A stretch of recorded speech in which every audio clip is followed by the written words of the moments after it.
Spotsylvania, the Wilderness, Chancellorsville, Shiloh, Stones River, Antietam, Bull Run twice, Fort Donelson, Fredericksburg, Port Hudson, Cold Harbor, Petersburg, Gaines Mill, Missionary Ridge, Atlanta, Seven Pines, Nashville, and many others. Last century, Americans, millions of Americans, fought, and hundreds of thousands died in 2 world wars. In World War I, some 4 million American soldiers were mobilized to fight Germany, Austria-Hungary, Bulgaria, and the Ottoman Empire. And over 116,000 Americans perished at the battles of Somme, Verdun, Tannenberg, and many others.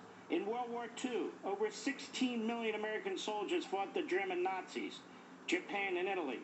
Over 400,000 lost their lives at the battles of Sicily, Anzio, at the Atlantic, Normandy, Operation Dragoon, Battle of the Bulge, Iwo Jima, Guadalcanal, Tarawa, Saipan, Okinawa, and many, many more.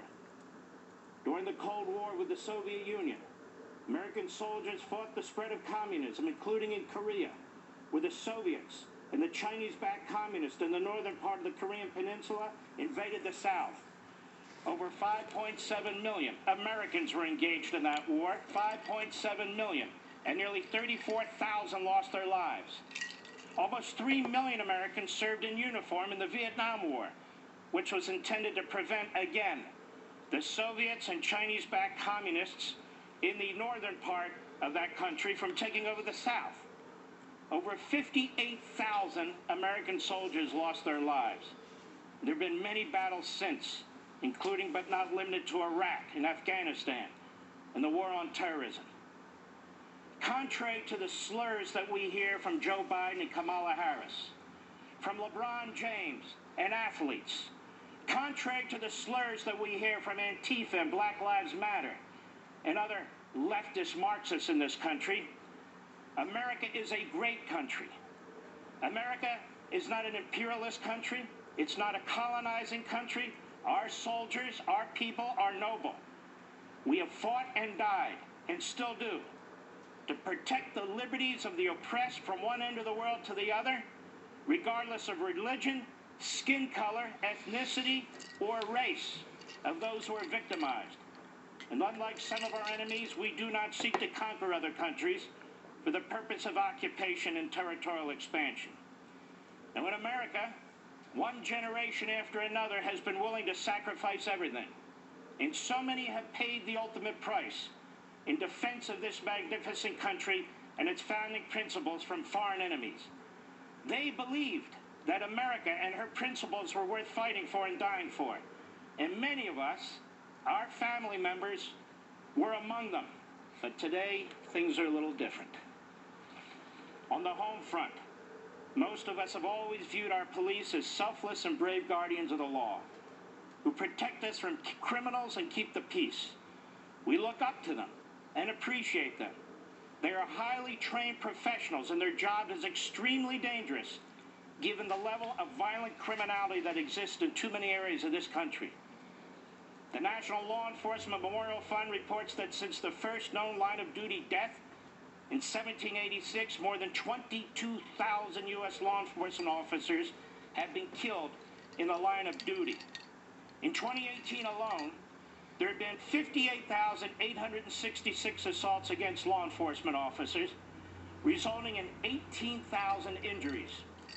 And on every 9/11, we honor those officers, along with firefighters, emergency personnel, and others, who lost their lives in infinite heroic acts to save the poor souls in the Twin Towers and the Pentagon, who were slaughtered by Al-Qaeda terrorists. These incredible men and women, they haven't changed. They're the same patriotic and self-sacrificing Americans today as they were on that day and are on other days. Yet what has changed in recent years? Law enforcement at all levels has come under brutal attack. Suddenly they can do no good. Suddenly they're systemically racist, targeting black men all over the country because they're on a mission to kill them. They have to be constrained and restrained, and policing itself must be re-imaged. We're told police officers can do no good. No, they're targeting Americans, African Americans, other minorities for disparate treatment, despite indisputable statistics and overwhelming evidence to the contrary. Now, of course, the relentless degrading and weakening of police forces, unremitting media disinformation about law enforcement, the ideological and political exploitation of certain videotaped encounters, and the slashing of police budgets by major city Democrat politicians are intended to destabilize our communities. And that is exactly what they are doing. They are destabilizing our communities. The death rates in our major cities, which are mostly lived in by minorities, poorer people, not exclusively but mostly, is going through the roof. Is going through the roof. And while we are now allowing this president and his vice president and his administration, while we're allowing Nancy Pelosi and Chuck Schumer, while we're allowing the worst of the demagogues in the Democrat Party, all in the leadership, and individuals in the media, and people in the streets like Al Sharpton, among others, to tear this country apart, just remember this: we are a great people.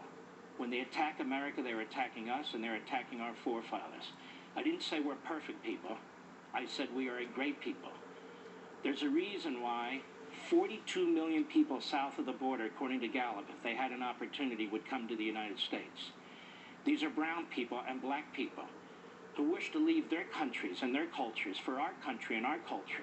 You would think if we were everything that LeBron James said, that if we are everything that Joe Biden said, that if we were everything that Maxine Waters said, there'd be 42 million people lining up to get out of America. Do you know of anybody who's trying to leave America? Do you know anybody who's trying to leave America for China, or Russia, or Iran, or North Korea, or Cuba, or Venezuela, or for any other reason on the face of the earth? We're being fed lies. We're being fed propaganda. Certain terrible events are being exploited for the purpose of bringing this country down. And so I have a question for my dear friend, Leo Terrell, who I've asked to come on the program. Leo Terrell, I have a question for you before we get into some of the specifics, and it's this.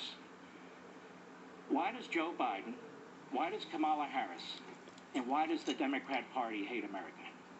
They hate America because of all the things you just articulated. They want to destroy America and change the values that made us such a great country. They look for power, Mark. They look for ultimate power. And the only way they can do it is to destroy this country and move this country to the extreme left. For them to attack this country, as they do day in, day out, to accuse this country of being a racist country, a systematic racist country, institutionalized racist, is to lie to the American people for the sole purpose of power and control. And that power and control is an obsession with not only the Democrats, but with the far left. They want us under their thumbs for the purpose of controlling us and taking away our American values, our American freedoms, and our American liberties. Beautifully put. And when we come back, Leo Terrell, I want to ask you this question. People are being slaughtered in our cities every single day, and especially on the weekends. They are being slaughtered by numbers that are unimaginable. The other week in Chicago, gangbangers shot up a McDonald's while people were in line. They murdered a 7-year-old little girl, wounded her father. They killed 5 people there, and I believe at a Popeyes. We don't even know their names. It gets absolutely no coverage. These athletes, these actors in Hollywood, these phony journalists, none of them focus on what's taking place. We're talking about thousands and thousands of people dying every year. When we come back, I want to ask you, what is with the priority of the left in the media in this country and Black Lives Matter when most of this is happening in black communities? We'll be right back.